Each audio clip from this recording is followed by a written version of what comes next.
Now, weather permitting, it doesn't look too good. Swindon Town will have a major problem because they suffered a blow on Saturday in their 1-1 draw with Blackpool when goalkeeper Scott Endersby injured his ankle. With Jimmy Allen already injured for the rest of the season, Swindon had to hunt for a new keeper this weekend, and they found him very late on at Leicester City. Well, this morning, 19-year-old Ian Andrews joined the Swindon team at training from Leicester City.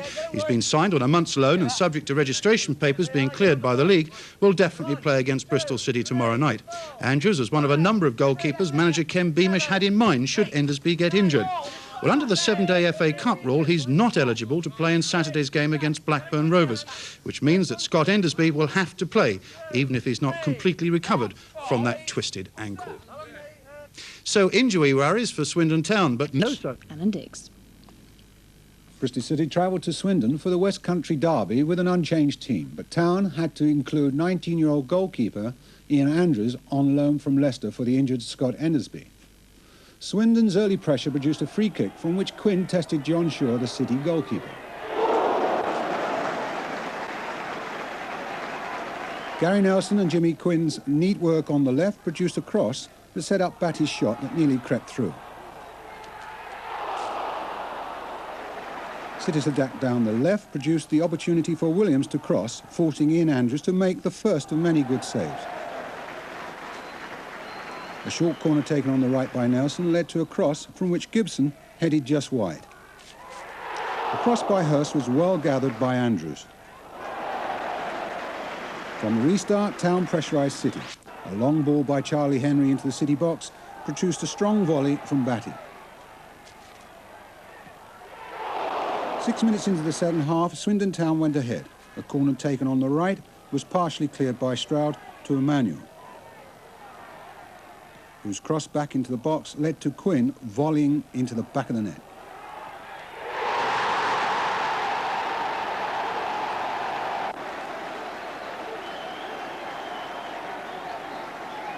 City's equaliser came after a long clearance from John Shaw, from which Riley found space to shoot past the stranded Ian Andrews.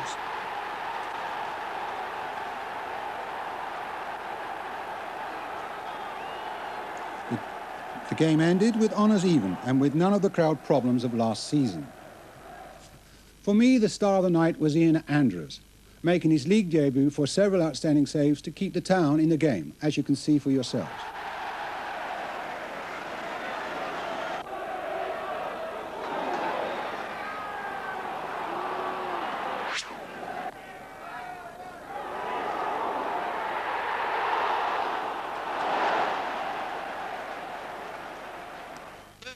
Still on team. That 1-1 draw at Swindon. Well, nearly 6,500 fans were there, including some 2,000 from Bristol, and they watched a game which, unlike other local derbies between the two clubs in the past years, there was no crowd trouble at all. Ian Seymour now reports. It was Swindon who should have taken an early lead in the 5th minute. Hockaday set up number 4, Paul Batty, whose shot hardly tested Shaw in goal. Swindon surprising their fans with several two-man corners. Some worked, some didn't. On this occasion, Shaw was glad to see a powerful header go wide of the far post. Bristol City had their chances when Ritchie pushed teenager Hurst down the wing. His centre was well gathered by late replacement goalkeeper Ian Edwards in his first league game, having signed on a month's loan from Leicester last weekend. After half-time, Edwards was in action again when Pritchard found space, but his bravery won the day. Soon after that scare, Swindon took the lead. It started from the left with Emmanuel, and just watch the way Jimmy Quinn wins, controls and shoots home his 11th goal of the season. Still trailing, Cooper replaced Hurst, and in almost his first tackle downed Gary Nelson. But despite pleas from both players, referee Mr. Colin Downey placed Bristol City's player-manager in his book, one of 4 names he took during the game. Coming up now, one of the best saves seen in the West Country this season. Pritchard's deflected header shows that 19-year-old Ian Edwards has a tremendous future in front of him. A brilliant save. Even Tom Ritchie had to congratulate him. Up the other end, Shaw had his share of luck, Hockaday's shot being saved at point-blank range.